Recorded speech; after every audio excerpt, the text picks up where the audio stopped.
Friends, welcome to smart knowledge hub daily current affairs and GK and tech. Video చూసే వాళ్ళందరూ మన channel subscribe చేయండి friends. వీడియోని like చేయండి, మీ ఫ్రెండ్స్ అండ్ ఫ్యామిలీకి షేర్ చేయండి, మన ఛానల్కి సపోర్ట్ చేయండి ఫ్రెండ్స్. డిసెంబర్ 4, 2024 ప్రధానంగా ఉన్న కరెంట్ అఫైర్స్ అండ్ జీకే చూద్దాం ఫ్రెండ్స్. తొలి దేశీయ యాంటీబయోటిక్ నఫ్రితోమైసిన్. భారత్లో దేశీయంగా అభివృద్ధి చేసిన మొట్టమొదటి యాంటీబయోటిక్ ఇది. ఔషధాలకు లొంగని కమ్యూనిటీ అక్వైర్డ్ బ్యాక్టీరియామోనియా CABP చికిత్స కోసం పెద్దలకు ఈ ఔషధాన్ని వినియోగిస్తారు. న్యూమోనియా చికిత్సకు ఇంతకుముందు వాడుతున్న అజిత్రోమైసిన్ స్థానంలో నఫ్రితోమైసిన్ వాడుతున్నారు. ఎందుకనగా అజిత్రోమైసిన్ కన్నా నఫ్రితోమైసిన్ సమర్థవంతంగా పనిచేస్తుంది. ఈ ఔషధాన్ని 500 కోట్ల పెట్టుబడితో 14 సంవత్సరాలు పరిశోధన చేసి తయారు చేశారు.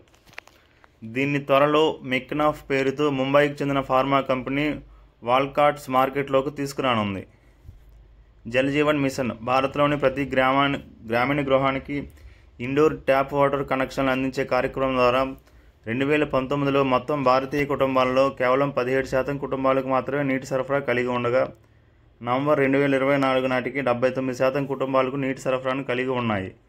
ప్రగతి ప్లాట్ఫామ్ పనితీరు. Proactive governance and timely implementation.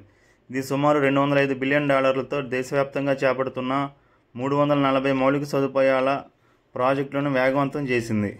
ఇప్పటి వరకు 44 ప్రగతి సమావేశాలు నిర్వహించి మొత్తం 18.2 లక్షల కోట్లతో చేపట్టిన 355 ప్రాజెక్టులపై సమీక్ష జరిగింది. ఇది 2015లో ప్రారంభించబడింది. ప్రజల ఫిర్యాదులను పరిష్కరిస్తుంది. ముఖ్య కేంద్ర కార్యక్రమాలు, రాష్ట్రాలు ఫ్లాగ్ చేసిన ప్రాజెక్టులను పర్యవేక్షిస్తుంది మరియు సమీక్షిస్తుంది. మౌలిక సదుపాయాల కల్పన కోసం ఖర్చు చేసే ప్రతి రూపాయి GDP వృద్ధిలో 2.5 నుంచి 3.5 రూపాయలను ప్రగతి తిరిగి ఇస్తుంది. అంటే పనిని వేగవంతం చేసి వ్యయం తగ్గించేలా చేస్తుంది. RGSA రాష్ట్రీయ గ్రామ స్వరాజ్ అభియాన్. గ్రామీణ అభివృద్ధికి సంబంధించి పలు అంశాల్లో స్థానిక సంస్థల ప్రతినిధులు, పంచాయతీరాజ్ శాఖ ఉద్యోగులకు శిక్షణకు ఉద్దేశించిన కేంద్ర ప్రభుత్వ పథకమే RGSA. ఆంధ్రప్రదేశ్ రాష్ట్రం RGSAలో గతంలో 24వ స్థానంలో ఉండగా ప్రస్తుతం 4వ స్థానానికి చేరుకుంది. హ్యూమన్ వాషింగ్ మిషన్ను జపాన్కు చెందిన సవర్ హెడ్ సంస్థ ఆవిష్కరణ చేసింది. ఐటీ రంగంలో ఆంధ్రప్రదేశ్ని గ్లోబల్ టాలెంటెడ్ హబ్గా నిలబెట్టే లక్ష్యంతో ఐటీ పాలసీ 2024ను ప్రభుత్వం రూపొందించింది. ఇందుకు గాను విశాఖను ఐటీ హబ్గా తీర్చిదిద్దడానికి ప్రభుత్వం కృషి చేస్తుంది.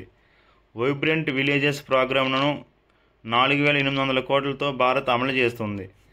రాష్ట్రాలు, కేంద్రపాలిత ప్రాంతాల వారీగా ఎన్ని గ్రామాల్లో ఈ కార్యక్రమాన్ని అమలు చేస్తున్నారంటే అరుణాచల్ ప్రదేశ్లో 455 గ్రామాలు, హిమాచల్ ప్రదేశ్లో 75 గ్రామాలు, ఉత్తరాఖండ్లో 51 గ్రామాలు, సిక్కింలో 46 గ్రామాలు, లడఖ్లో 35 గ్రామాలు.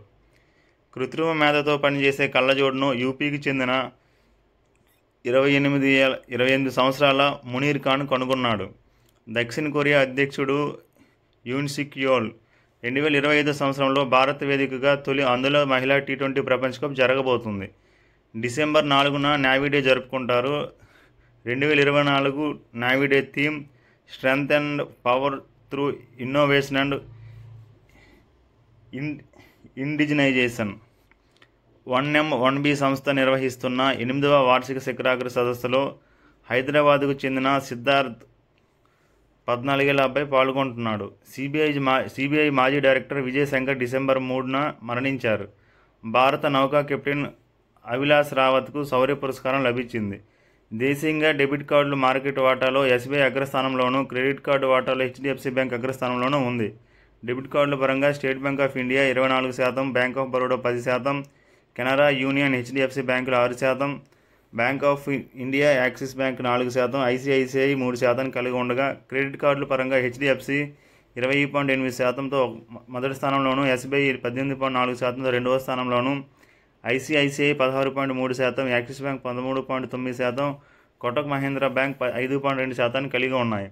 1956 పారిశ్రామిక విధానంలో ప్రభుత్వ రంగానికి కేటాయించిన పరిశ్రమల్లో ప్రైవేట్ రంగానికి చోటు కల్పించారు.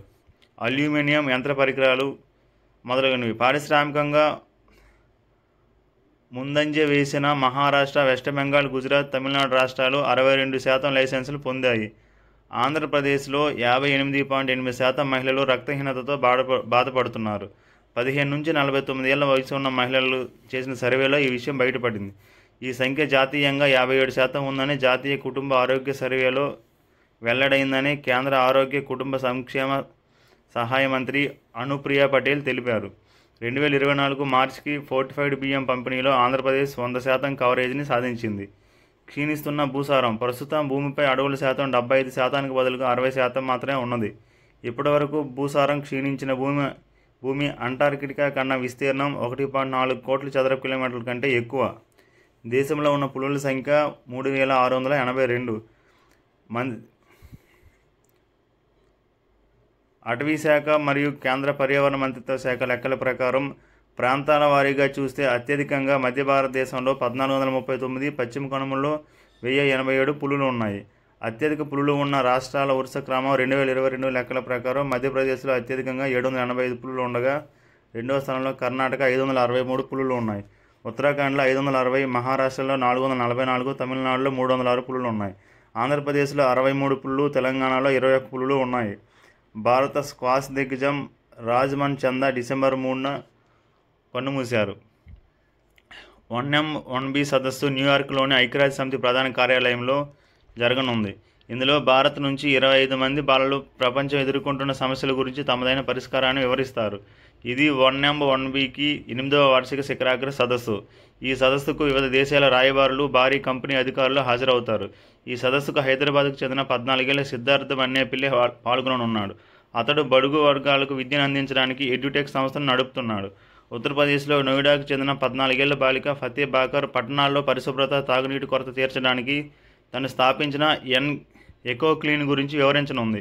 బెంగళూరుకు చెందిన 15 ఏళ్ల బాలిక మృదులా శ్రీరామ్ పాల్గొననుంది. ఈమె భరతనాట్యాన్ని అందరికీ అందుబాటులోకి తీసుకురావడానికి కృషి చేస్తుంది. కెప్టెన్ అవిలాష్ రావత్ ఈ సంవత్సర ప్రారంభంలో ఎర్ర సముద్రంలో రెస్క్యూ ఆపరేషన్లో చూపిన అసాధారణ ధైర్య సాహసాలకు గాను 2024 ఇంటర్నేషనల్ మారిటైమ్ ఆర్గనైజేషన్ శౌర్య పురస్కారం లండన్లో జరిగిన కార్యక్రమంలో అందుకున్నారు. 2024 జనవరి 26న 84,147 టన్నుల నాఫ్తాను తీసుకువెళ్తున్న మార్లిన్ లోవాండా నౌకను ఓ బాలిస్టిక్ క్షిపణి తాకడంతో మంటలు చెలరేగాయి. కెప్టెన్ రావత్ తన సిబ్బందితో ఆ మంటలను అదుపు చేయడం ద్వారా ఈ పురస్కారాన్ని అందుకున్నాడు. భారత దిగ్గజ స్క్వాష్ క్రీడాకారుడు బ్రిగేడియర్ రాజ్ కుమార్ మన్చందా కన్నుమూశారు. రాజ్ తన కెరీర్లో మొత్తం 11 టైటిల్స్ సాధించారు. ఈయన తన 33 సంవత్సరాల వయసులో తొలిసారి జాతీయ ఛాంపియన్షిప్గా నిలిచారు. భారత ప్రభుత్వం 1983లో అర్జున అవార్డును అందజేసింది. 1984 ఆసియా ఛాంపియన్షిప్లో ఈయన ఉత్తమ ప్రదర్శన కారణంగా భారత్ కాంస్య పథకం గెలుచుకుంది.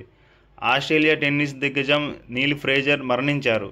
24 సంవత్సరాల టెన్నిస్ కెరీర్లో ఫ్రేజర్ 3 గ్రాండ్ స్లామ్ సింగిల్స్ టైటిల్స్ను గెలుచుకున్నారు.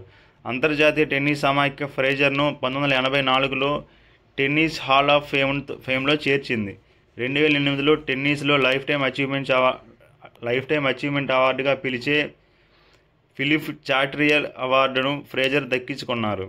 స్వదేశీ పరిజ్ఞానంతో తయారు చేసిన అధునాతన డ్రోన్ భారత సైన్యానికి అందుబాటులోకి వచ్చింది.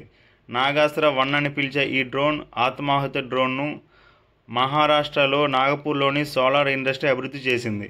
మొత్తం 480 నాగాస్త్ర డ్రోన్లను భారత సైన్యానికి అందించారు. వీటిని 75% పైగా స్వదేశీ పరిజ్ఞానంతో తయారు చేశారు.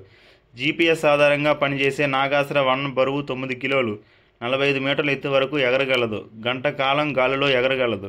రాడార్లకు చిక్కకుండా ఖచ్చితత్వంతో దాడులు చేయగలదు. రాత్రి సమయంలో కూడా పనిచేయగలదు.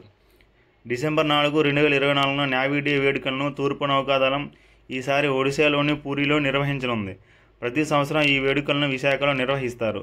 1971 ఇండో-పాక్ యుద్ధంలో భారత నౌకాదళం పోషించిన కీలక పాత్రకు గుర్తుగా ప్రతి సంవత్సరం నేవీ డేను నిర్వహిస్తున్నారు. 2024 నేవీ డే థీమ్ తెలుగులో ఇన్నోవేషన్ మరియు దేశీకరణ ద్వారా బలము మరియు శక్తి. Thank you friends. Channel subscribe చేయండి.